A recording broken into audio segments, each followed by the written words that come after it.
Hey guys, welcome back to the channel, and today I'm going to bring a movie review on Godzilla, X Kong, The New Empire, so let's begin with this review. So this today, the next installment in the growing monsterverse, one of the other, I guess, cinematic universes currently at the moment, you could say. We've also got, obviously, the big MCU, the recently ended DCEU, and I feel like this is going to be another one of those growing ones. We're also getting, of course, the,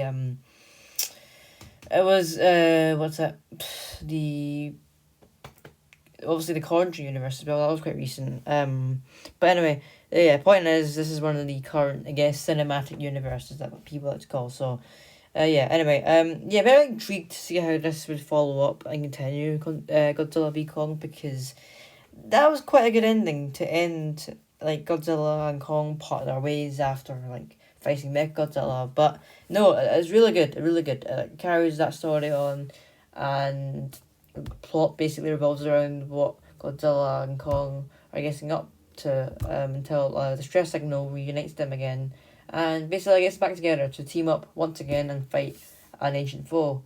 Yeah, that's pretty much it. If that's what you want to know about the plot, it's basically the same foundation as any other MonsterVerse film.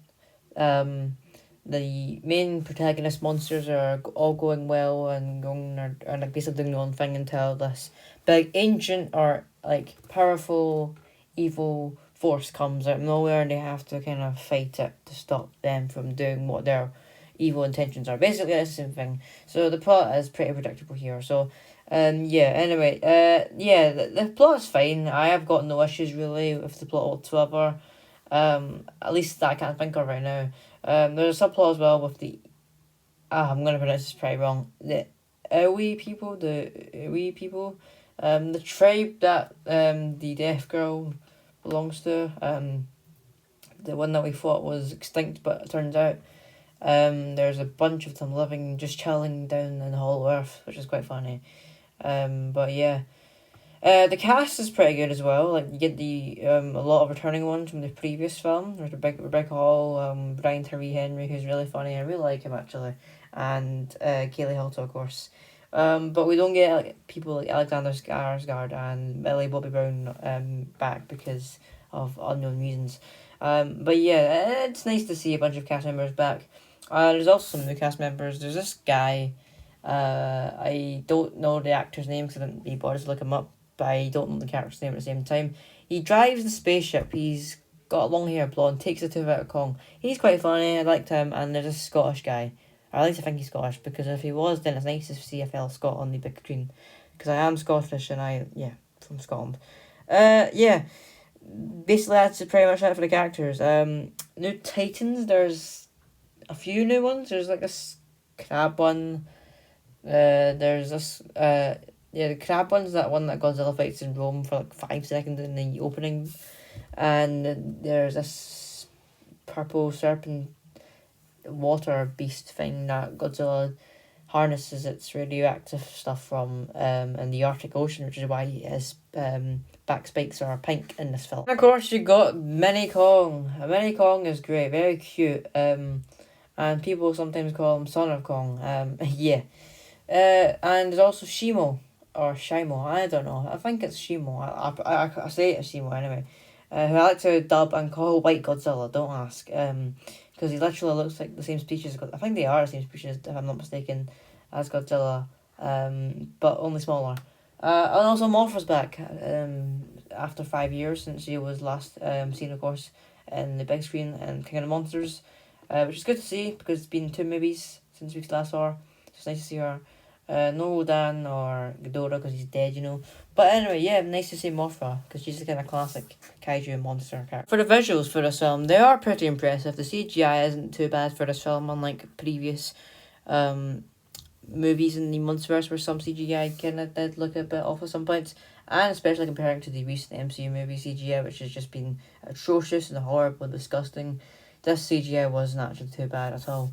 Godzilla looks pretty good, especially in like bright scenes, like when the sun shines in them. It's very good, and Kong is impressive as well, as always. And obviously Kong being more human, like compared to Godzilla, because he's an ape. he does a lot of human things. Like when he's walking, you can see the actual details. It's really good actually. I quite like it. Um, but my point is, the visuals are good, but as much as I love the visuals and CGI in this film, like the Hollow Earth visuals are fantastic. Don't get me wrong, I just don't think it can compare to the awesome visuals of the last film. Like Colorful Nights in Hong Kong. It just can't, in my opinion. I'm probably being very very unpopular here, but it's my yeah. I just think it's just not as good as the last films. No, I know, very unpopular there. I guess, but anyway, the action is definitely what you expect from a monster film. Big, loud, and lots of destruction. Basically, what you're paying your money to come here and sit and watch for. 1 hour 55 minutes of pure monster destruction. Basically, the fights and clashes between each monster is fairly good and entertaining. And each fight kind of happens for a reason, I guess. There's no just random. Well, actually, there's probably one random fight that happens for no entire reason, and that's probably when Kong is in the lake, and then this snake serpent thing starts wrapping its claws around him for no entire reason. That bit I didn't like, but other than that, it was quite good. There's quite a lot of scenes this film has to offer for action. Actually, it's pretty good, and I think it's enough for a monster and cheesy film like this. It's not.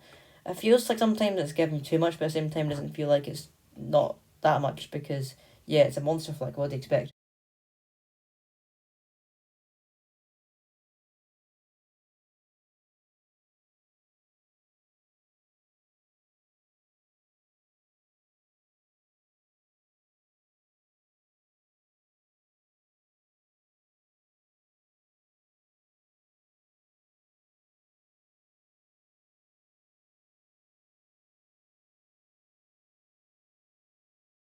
I couldn't find it because it's probably not out yet. But yeah, if you've seen the film, you'll know what I'm talking about. But yeah, I think that's really all I have left to say about this film. Honestly, it was really good fun, and I really enjoyed it.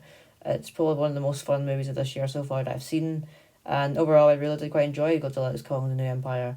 It was quite solid and a good fun addition to the MonsterVerse film franchise. I feel like they can keep making these films as long as they've got a fun enough plot and keep adding on classic kaiju characters that we all know and love from the classic films.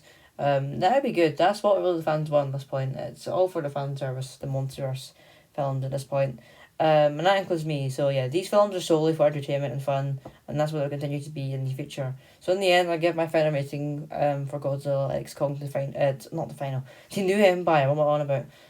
4 out of 5 stars and a 7 out of 10. So thank you for watching this video, guys. If you enjoyed, please give this video a like, subscribe if you want to. If you want to comment down below what you thought of this movie, if you've seen it or not. And in the next video, bye bye.